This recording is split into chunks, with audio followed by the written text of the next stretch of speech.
Les bons plans pour profiter de la vie à l'israélienne, c'est tous les jours sur Studio Kalita. Et aujourd'hui, nous allons parler, bien sûr, de Jérusalem futée, mais des bons plans. Quoi faire à Jérusalem ? On va commencer avec du sport. C'est Valérie Kutkovitch. Vous êtes maintenant habituée à la voir chez nous. Qui va nous en parler ? Ça va, Valérie ? Oui, très bien, merci. La vie est belle ? Très belle, hein ? Oui, ça va, c'était rapide. T'as pas trop entendu ? Comme d'habitude, il fait beau dehors, je me suis promenée. Voilà, on va dire ça comme ça. Bon, alors, Valérie Kutkovitch, tu vas nous parler aujourd'hui de 4 événements sportifs. Alors, c'est pas pour tout de suite, il faut un petit peu de patience. Il faut surtout de l'entraînement pour les faire. C'est C'est pour ça qu'on en parle tôt. Voilà, parce que si on en parle juste avant, ça sert à rien. Effectivement, il y a 4 grands événements sportifs qui vont avoir lieu à Jérusalem dans les prochains mois. Alors, le premier, c'est évidemment le marathon de Jérusalem. Maintenant, c'est sa 9e édition. 9e édition, oui. Mon Dieu, c'est incroyable. Ça sera donc le vendredi 9 mars. Alors, il y a un marathon, 42 km un peu plus. Alors, il faut que tu nous expliques, parce qu'il y a tellement... Le site est bien fait, c'est sûr, mais il y a beaucoup de courses possibles. Voilà. Donc, on veut des explications, Valérie. D'accord, mais c'est ça qui est très bien, parce que je sais pas, je suis pas une spécialiste des marathons, je sais pas si dans les autres marathons à Paris, à Berlin, etc., on inclut aussi des courses pour tout le monde. Finalement, tout le monde peut participer. C'est une grande fête, faut dire ce qui est. Même ceux qui courent pas, c'est une grande fête, parce qu'il y a plein de choses. Qu'est-ce qu'on peut faire ? Alors, il y a le marathon, 42 km 195, ok ? Il y a le semi-marathon, 21 km 100. Ça, c'est les deux grosses courses. Les deux grosses courses, ok. Maintenant, il y a 3 autres courses pour les moins sportifs, je dirais. Il y a un 10 km, un 5 km. Et ce qu'ils ont fait l'année dernière ou il y a 2 ans, ils ont déjà mis en place une course pour les familles de 1 km 700. Donc, ce n'est pas énorme, mais c'est grands-parents, parents, enfants, de tous les âges. Ils font cette course, ils participent. Alors, ce qui est important de dire, c'est que tout le monde participe de la même façon, a un t-shirt, reçoit un diplôme à la fin. Alors, comment on fait ? On s'inscrit sur le site ? On s'inscrit sur le site à la course que l'on veut. D'accord. Après, qu'est-ce qu'on fait ? On va où ? Une fois qu'on est inscrit, le jour J, on fait comment ? Alors, une fois qu'on est inscrit, le jour d'avant, on récupère son t-shirt, etc. Parce qu'il y a des expositions. Je ne sais pas où ça sera cette année, je n'ai pas vraiment fait attention. Et généralement, le départ se fait à côté du musée d'Israël ou au parc Saker, enfin dans cette zone-là. Et puis, chacun a son petit parcours et revient généralement par là. Sympa comme tout. Donc, et il y a encore une course dont on parlera peut-être un peu plus tard, plus en détail, qui est 800 mètres. C'est pas grand-chose, mais c'est une course pour les associations. Et ça, c'est vraiment les gens qui, pour des raisons de santé ou etc., n'ont pas envie de courir. On peut même marcher. Moi, je l'ai fait régulièrement et je marche.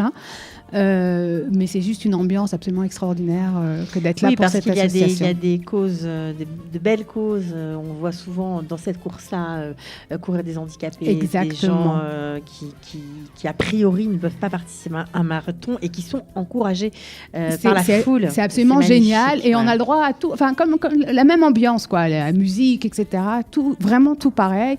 Et les associations, certaines associations, font ça avec des écoles où ils encouragent les gens et c'est vraiment bon. Très alors il faut juste monter sur le site. Si vous n'y comprenez rien, si vous ne parlez pas l'hébreu, eh bien Jérusalem fut à penser à tout. Il y a un lien sur le site, sur la page Facebook aussi et sur le site. Voilà. Et le site du marathon, il existe en français.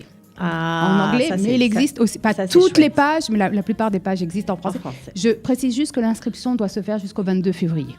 Donc, commencez l'entraînement maintenant, puis vous n'oubliez pas de vous inscrire. Mais oui, parce qu'il faut s'entraîner. Jérusalem, ça monte et ça descend. C'est pas facile. Donc, si vous n'avez jamais couru, commencez à chausser vos baskets. C'est un conseil. Alors, ça, on a parlé de cette course, en tout cas de ce marathon très célèbre. Maintenant, il y a un autre marathon à vélo cette fois. Et oui, c'est le premier marathon à vélo à Jérusalem qui aura lieu le 27 avril.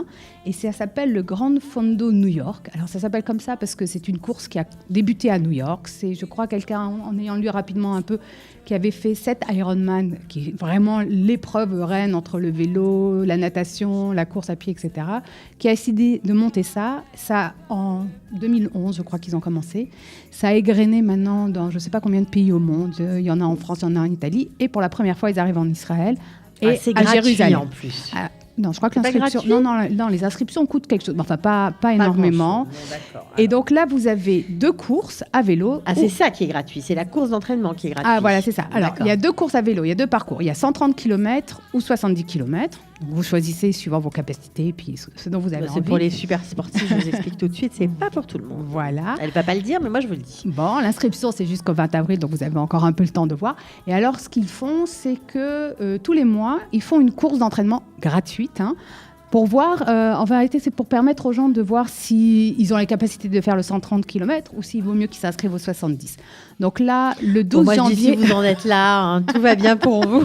Soyez pas inquiets, vous êtes en bonne santé. Voilà, donc la première, c'est le 12 janvier. Allez sur le site de Jérusalem Futé, je vous ai mis les liens pour s'inscrire. Donc ça, c'est gratuit, des courses d'entraînement.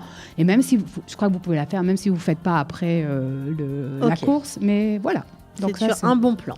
Exactement.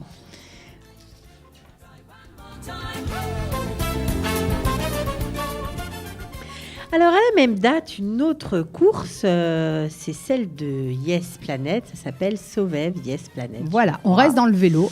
Parce toujours que bon, le vélo, cinéma. Bien que ça monte et que ça descende, ça devient... trendy. Voilà, exactement, de faire du vélo. Et donc, il y a cette course qui se déroulera le même jour. C'est des parcours complètement différents, donc ils ne vont pas se marcher les uns sur les autres. Là, c'est en centre-ville, je crois. Alors là, c'est beaucoup plus au centre-ville, c'est beaucoup plus familial. Il y a 4 parcours, 50 km, 40 km, 20 et 10. 10 km à vélo, même avec des enfants, on peut le faire. Et effectivement, c'est plus familial. Ça dépend quels enfants, Valérie. C'est toujours le problème. Oui, parce que 10 km à vélo... bagage, et puis voilà. On peut tout essayer. Mais il y a toujours des solutions. Non, mais bon, de toute façon, tout ce qui est sympa dans ces événements, même si on n'y participe pas directement, même si on n'est pas sportif, il y a plein de choses qui se font autour. Il y a de la musique. Généralement, le centre-ville est très animé. Alors attention, pas de transport en commun, etc. C'est un peu difficile de se promener puisque c'est vraiment au centre-ville. Mais bon, en tout cas... Mais c'est un vendredi matin. Ça va, c'est cool. Voilà. Et donc, c'est intéressant de participer et d'aller voir l'ambiance. Bon, alors, il y a un autre bon plan pour les fans de vélo. C'est tout de suite.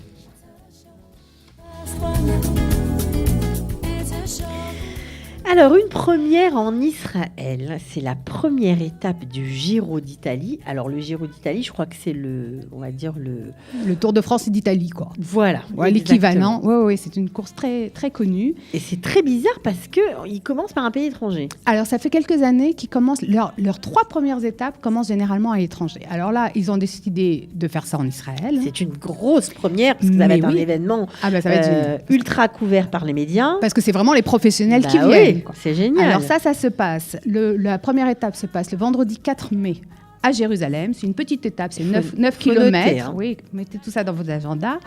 Mais alors, le samedi, il y aura une étape entre Haïfa et Tel Aviv. Ça, c'est plus costaud, 167 km. Et le dimanche, Beersheva et Eilat. Ça, c'est 229 km. Et après, tout le monde embarque en avion ou en bateau, je ne sais pas quoi, pour retourner en Italie et commencer vraiment les étapes C'est sympa, je trouve. C'est sympa comme tout. Voilà, mais il va y avoir aussi plein. Alors, le programme, je ne l'ai pas encore trouvé. Je pense qu'il va venir par la suite. Je pense qu'il y aura plein d'événements autour parce qu'il y a, généralement dans le Giro, il y a comme au Tour de France, il y a une caravane. Alors, je ne sais pas s'ils déplaceront la caravane jusqu'en Israël ou s'ils en feront une d'ici. Mais généralement, c'est sympa parce qu'il y a beaucoup d'animations, des distributions de cadeaux, enfin plein de choses qui se font autour de la course. Ok, moi je trouve ça génial. Voilà, merci les Italiens.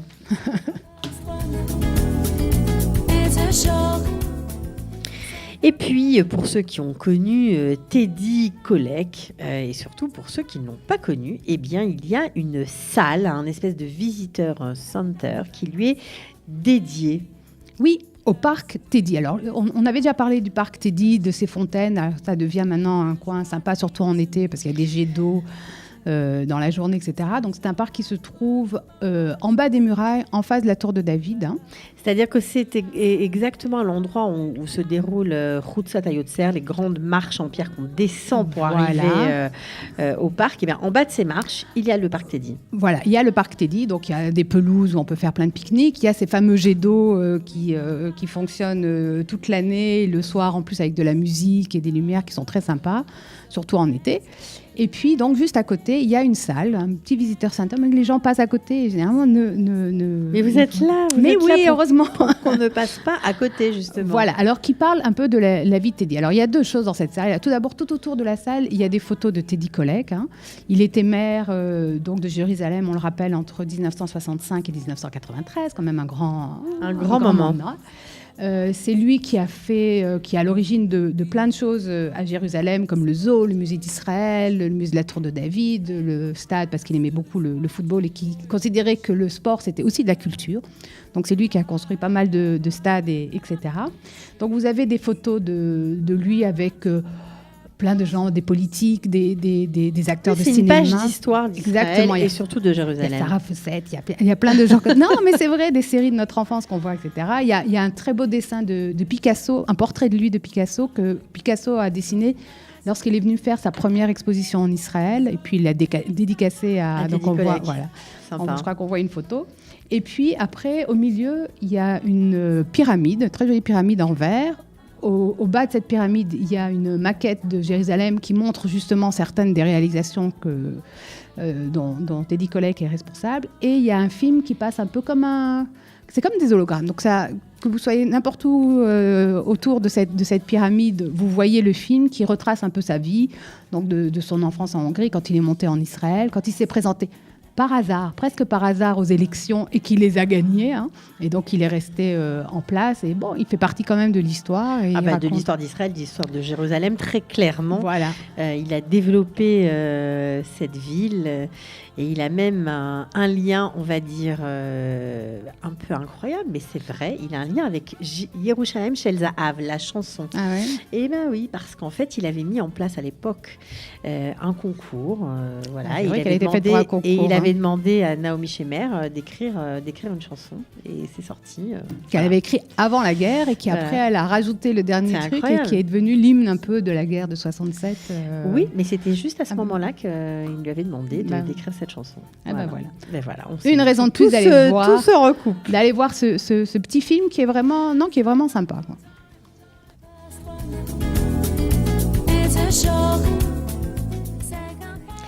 Alors, maintenant, on a parlé culture, mais il faut bien quand même quelques petites infos pratiques, des bons plans pratiques pour nos amis qui ne parlent pas l'hébreu.